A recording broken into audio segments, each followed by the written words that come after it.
Olá pessoal, tudo bem? Eu estou aqui com mais um assunto para nós analisarmos à luz da Bíblia, este livro, não é? Que é a inerrante palavra de Deus. Vem comigo. É muito comum a gente ver algumas pessoas comentando e até mesmo questionando atitudes pastorais em relação principalmente à disciplina na igreja. É normal a gente ouvir algumas pessoas falando sobre isso e tratando como se o pastor tivesse tomado atitude por si mesmo em disciplinar alguém.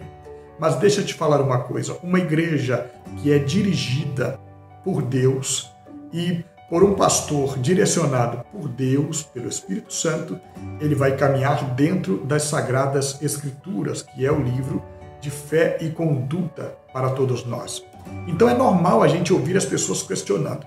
Mas observe uma coisa, certo dia Jesus estava com seus discípulos conversando e quis saber deles o que andavam dizendo acerca dele, da sua pessoa, de quem ele era. E Pedro, motivado pelo Espírito Santo, disse: "Tu és o Cristo, o Filho do Deus vivo."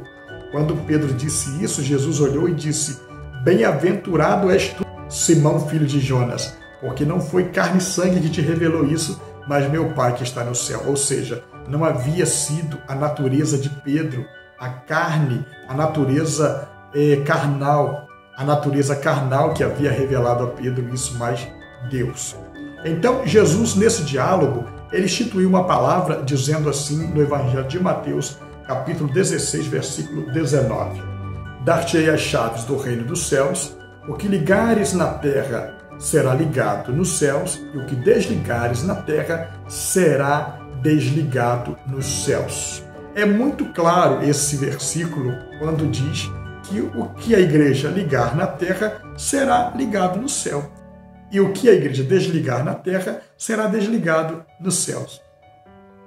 Entretanto, a versão mais atualizada, a melhor versão para este texto é a versão atualizada, onde a Sociedade Bíblica do Brasil verteu corretamente essa tradução, que diz assim, olha, "O que ligares na terra terá sido ligado nos céus, e o que desligares na terra terá sido desligado nos céus." O que quer dizer isso?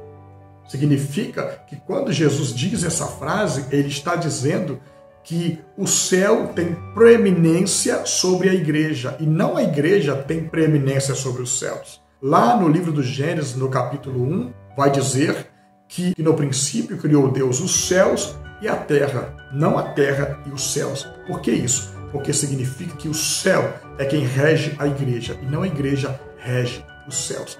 Mas por que a Sociedade Bíblica do Brasil verteu a tradução desta forma? Porque é a tradução correta, porque Jesus usou o verbo pretérito, perfeito, passivo, perifrástico. Complicado, né? Mas é verdade. Significa que a igreja é o órgão passivo que espera a ação do céu para ela tomar qualquer tipo de atitude. E tem tudo a ver. Quando alguém comete um pecado disciplinar pela igreja, ainda que essa pessoa não tenha confessado o seu pecado, ainda que essa pessoa esteja mentindo para a igreja, no céu ela já foi desligada. Entretanto, quando a pessoa se arrepende de coração, dentro do seu íntimo, e mesmo assim a igreja aplica a sanção disciplinar a esta pessoa, o céu também já perdoou essa pessoa antes dela chegar até a igreja, porque o céu tem preeminência sobre a igreja aplica as normas que o céu determina para ela. Então, o fato da pessoa estar ligada à igreja não significa que está ligada aos céus, mas o fato da pessoa estar ligada nos céus, ainda que a igreja a recuse, ela está ligada. É isso que é importante nós entendermos. Então é muito importante você entender isso, que toda a igreja e todo pastor que preza pelas Sagradas Escrituras, ele e ela caminham de acordo com o que as Sagradas Escrituras dizem. Aqui vai o meu conselho, o meu comentário, e aqui a gente cresce um pouquinho mais em graça e em conhecimento.